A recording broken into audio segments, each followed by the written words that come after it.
এবার সুখবর দিলেন আমজনতার তারেক ভাই। কি ভাই, বিশ্বাস হইতাছে না? আরে ভাই, এটাই সত্যি। তারেক ভাইয়ের কথাগুলো আগে শোনেন। জরুরি খবর আছে। আসিফ মাহমুদের এপিএস এর আবার দেশটাকে নিষেধাজ্ঞা দিছে। এবার আদালত থেকে দুদক পরিচালক যাওয়ার আগে সে এনসিপির কয়েকজন সমন্বয়কের নামে যে অভিযোগ ছিল সেগুলো দায় মুক্তি দিয়ে দেয়। এর মধ্যে এপিএস মোয়াজ্জেম এবং গাজী সালাউদ্দিন তানভীরও আছে। আজকে এপিএস মোয়াজ্জেমের দেশটাকে নিষেধাজ্ঞা দিল। আদালত থেকে বলা হয়েছে যে তার নামে টেন্ডারবাজি, দখলবাজি, মামলা বাণিজ্য এবং নিয়োগ বাণিজ্য অভিযোগ আছে। এগুলোর মাধ্যমে অর্থ আয় করে দুবাই, মধ্যপ্রাচ্যে অর্থ পাচার করার অভিযোগ।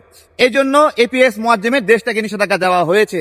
আজকে আমার প্রশ্ন, যেই দুদক পরিচালক, সাবেক দুদক পরিচালক এই এনসিপির সমন্বয়কদের এই বিদেশ থেকে নিষেধাজ্ঞা তুলে নিল, তাদেরকে দায় মুক্তি দিছিল, আজকে যে আদালত থেকে আবার সেই আদেশ দিল, সেই বিষয়ে কি হবে?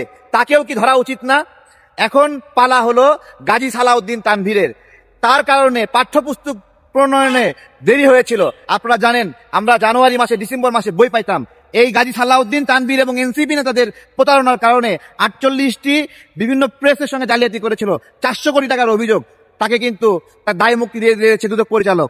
দুদক পরিচালক সহ এই সমন্বয়কদের ধরার এখন সময় এসেছে। আজকে তার কার্যক্রম শুরু হলো। ধন্যবাদ জানাই আদালতকে।